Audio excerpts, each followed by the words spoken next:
As the name implies, the bump and run reversal, BARR, is a reversal pattern that forms after excessive speculation drives prices up too far, too fast. Developed by Thomas Bulkowski, the pattern was introduced in the June 1997 issue of Technical Analysis of Stocks and Commodities and also included in his book, The Encyclopedia of Chart Patterns. The pattern was originally named the Bump and Run Formation, or BARF. Bulkowski decided that Wall Street was not ready for such an acronym and changed the name to Bump and Run Reversal. Bulkowski identified three main phases to the pattern: lead in, bump, and run.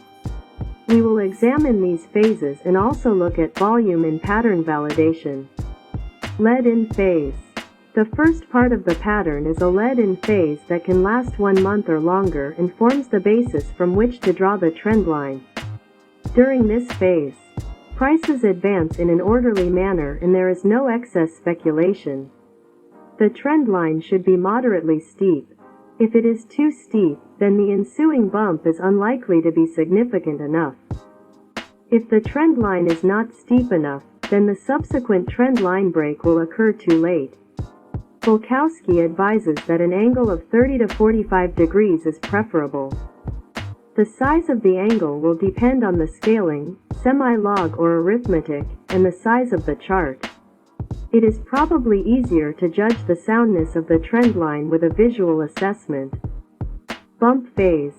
The bump forms with a sharp advance, and prices move further away from the lead-in trend line.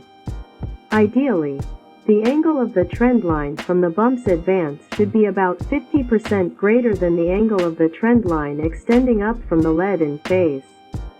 Roughly speaking, this would call for an angle between 45 and 60 degrees. If it is not possible to measure the angles, then a visual assessment will suffice. Bump validity.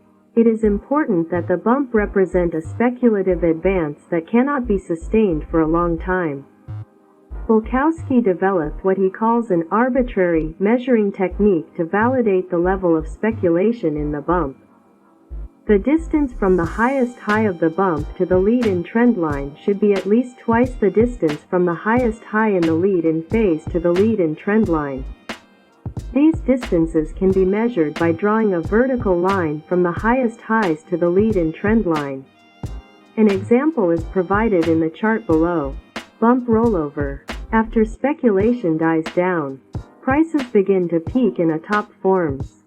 Sometimes, a small double top or a series of descending peaks forms instead.